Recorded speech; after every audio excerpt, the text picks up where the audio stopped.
Well, as we all know, George was a bright light, and he could see the light in everybody, even when you couldn't, and bring it out. I remember one of the first records that I discovered of his when I was in high school was The Aura Will Prevail. And I remember thinking, looking at the cover, first of all, blew my mind. But then I was thinking, what's an aura? So I had the opportunity to go visit him the first time when they were out in Chatsworth and hang out. And Rashid was this little bitty thing in diapers running around, running things.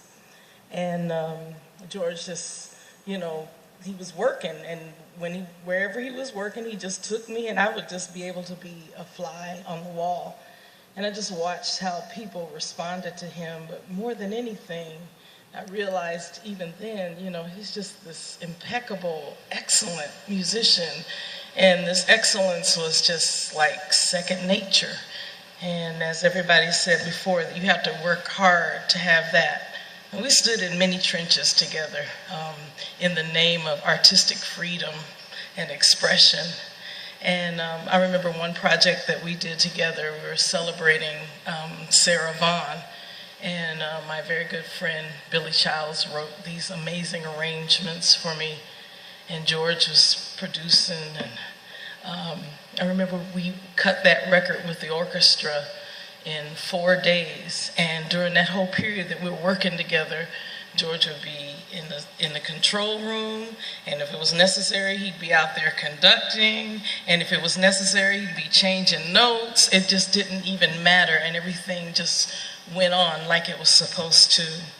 He didn't define himself by the things that he had, or even the great treasures that he possessed, but by the love that he shared with his family and his friends, and the love that he gave to everybody. Such a generous spirit. He was excellent. He was a man of integrity and had a great respect for life. And the other thing that I love is anytime a whole bunch of artists would be in the room, and there could be a whole bunch of egos, there wouldn't be any egos when you were around George. He just kept it real. Everybody came there to work, and we did what it was that we had to do. And because of him, I was thinking, just standing up here, I think I've worked with just about everybody in this room. So we're connected by music, light, love. He will be missed, not forgotten. And now I know what an aura is, because it does prevail, and it is here right now.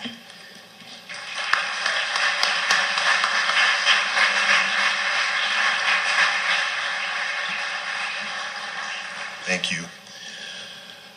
To Dianne, all of us who love George, to John, my brother, my poker buddy and PlayStation pal, Rashid. I feel so lucky and honored that I got to know Pops. I also call him Pops, if you don't mind, John. By the time I first worked with George in 1998, I was very aware that I couldn't get all of the names of all of the people that he had worked with through the years, particularly bass players. As a bass player, I'm in the studio with him and I'm thinking, Stanley Clark, Byron Miller, come on, get it out of your head, just be you, just be you. And I was having such a hard time, because every time I would try to play something like Stanley Clark, Byron Miller, and I just couldn't get it out of my head. And I feel so honored that George allowed me into not only his professional life, but his personal life as well. I can't tell you how many wonderful hours I spent at the Duke home with Corrine, and I will miss them so dearly. George gave me 2 gifts. He gave me a lot of gifts. He gave all of us a lot of gifts, but there's 2 gifts in particular that I would like to tell you about. In 2011, he called me up and he says, Christian, I'm writing you a bass concerto.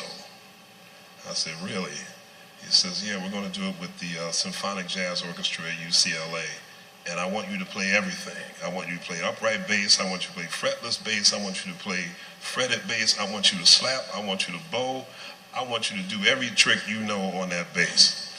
And to this very day, it just doesn't, I think about that moment and I go, wow, George Duke wrote me a bass concerto. It just feels so, it's over humbling. So it is I feel it's my personal duty to record that piece at some point, because everything George wrote, everything arranged, every person he touched, we all became better people for it. The second gift I'd like to tell you about is through his music and through his personality, through his smile, all of his grace, he always brought people together. He always brought musical worlds together.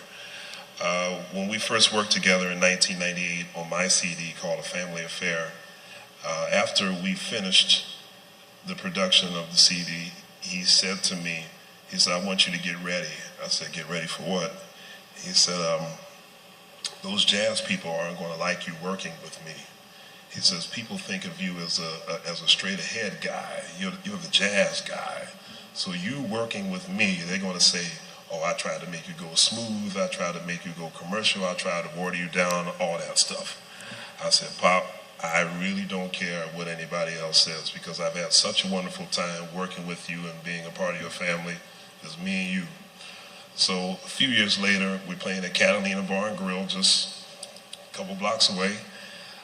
This is the band that played on his CD called Face the Music. And on the final night of the gig, Sunday night, second set, Sheila E. shows up, Byron Miller shows up, and Ndugu Chancellor shows up. The original George Duke band shows up and bum rushes the stage for the second set. And I was wearing the Eagles jersey. I had my hip hop sneakers on, and Byron and I up there looking at each other in the face and doing this, and the lights come up, and there was I called George Duke my second dad, but my second dad, which was the legendary bassist Ray Brown. And when George said that those jazz people aren't going to like you working with me, I knew who he was talking about. He said, a lot of the older bebop cats aren't going to dig that.